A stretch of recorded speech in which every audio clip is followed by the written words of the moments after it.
we're back. Yes, back again. The saga, she continues. Is that racist? God, I hope not. Welcome back to my channel, and if you've never been here before, key lime LaCroix is the best flavor of LaCroix. Fight me. Today, we're back in the throes of this never-ending saga of dramageddon. Like, fully back in it. Everyone's got something going on. A little shop talk before we get into it. If you're still awake at this point and you found yourself not having subscribed to my channel yet, please consider subscribing to my channel. It's real easy. You just hit the button that says subscribe and then you're subscribed. Bada bing, bada boom. Don't start. I'm almost at 700 subs, and when we reach 1,000 subs, there's gonna be some hella weird content to celebrate, so you'll want to be here for that. I just know it. Secondly, if you need to catch up on the whole rigmarole of what's going on with all the people involved in this stupid ass situation, I have made a playlist for your convenience. Now, let's get into it. Last night, Jeffree Star tweeted alluding to the fact that he was going to upload a video today and that he was scared. I'm pretty sure that I'm not the only one that was thinking, oh man, here comes the tea. Jeffree's never doing this again. Maybe we'd get an upgrade from the gold couch to like the, I don't know, Swarovski crystal Papasan chair. Boy, were we all collectively wrong. Today, the saddest rich man in the world uploaded, I got canceled again, so I had a $200,000 shopping spree. Wow. I think at this point, Jeffree Star is moving from tone deaf to actually deaf. No, that's not fair to the deaf and hard of hearing community.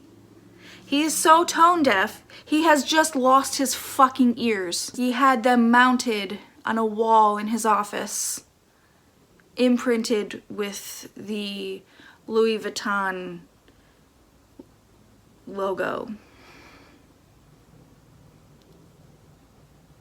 That sounds more right. This video could have been 16 minutes and 55 seconds of lighting $100 bills on fire, and it would have been more interesting and better use of the money itself. I skipped around the entire thing because genuinely I didn't want to give it a full view. I felt gross clicking on it to begin with, but I did it for you, okay? Subscribe. He got some Louis Vuitton junk that he didn't need, custom made with keys and more junk that he didn't need, and he put all of his rich people things in it and went on and on about how that's crazy. Oh my god. Now for my next trick, I shall list all the problems I have with this garbage dump of a video. Number 1. Jeffree Star purposely baited his Twitter followers into thinking he was uploading a statement on his channel in regards to Shane and Trisha and Hair by Jay and that whole situation. Saying, I'm scared when you're uploading a video bragging about spending more money than my house is worth. Scary only in the sense that he's so comfortable doing it, instead of the thing that he should be doing, also choosing to do it during a global pandemic. Which brings me to number 2. Jeffree Star is once again flaunting his enormous wealth during a global pandemic. I made a video the last time he did this, and it genuinely is so disgusting that his answer or response to criticism and a request for clarity and accountability is, look how much money I have. Particularly right now. As of today, there have been 421,000 coronavirus deaths in the United States alone. That's merely 221,000 more than the dollars that he spent to make this shit bag of a video. The callousness during a pandemic where people are literally trying to survive, and the measly $600 they got in relief, if they got it at all.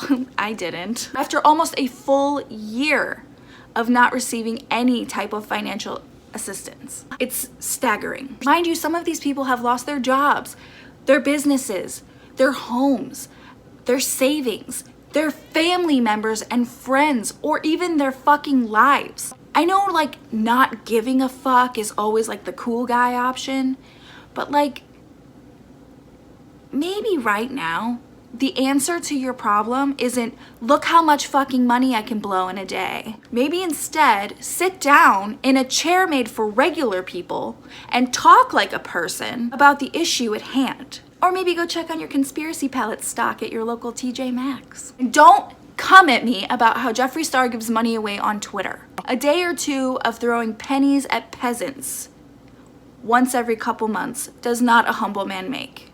Number 3. Without money, Jeffree Star is not interesting. Think about it. Jeffree Star is only measured by his wealth. Yeah, he makes makeup. But how long can you really make interesting makeup for? So take away his money, his extravagant lifestyle, all his cars, the designer shit, the $1 million manicure, the pinball machines, and what do you have? You have a sad, lonely, emotionally hideous 35-year-old man lying in a puddle of Pomeranians. Also, I don't know if you heard the rumor that Jeffree Snarf Cosmetics was robbed last night, but turns out an alarm was just tripped. But at least he was nice about informing people about the reason why the alarm was going off. Personally, I'm heartbroken. This can't be all about Jeffree Star. It's dramageddon. 800. James Charles was once again accused by some random fella on TikTok of pressuring him into experimenting sexually. Now, to be honest, Jimmy Chuck annoys the shit out of me, so I typically don't delve too deeply into any sort of issue involving him. But I am seeing a pattern here, and I kind of want to talk about it. First of all, I didn't see the beginning portion of these TikToks. I saw what Def Noodles posted in regards to them.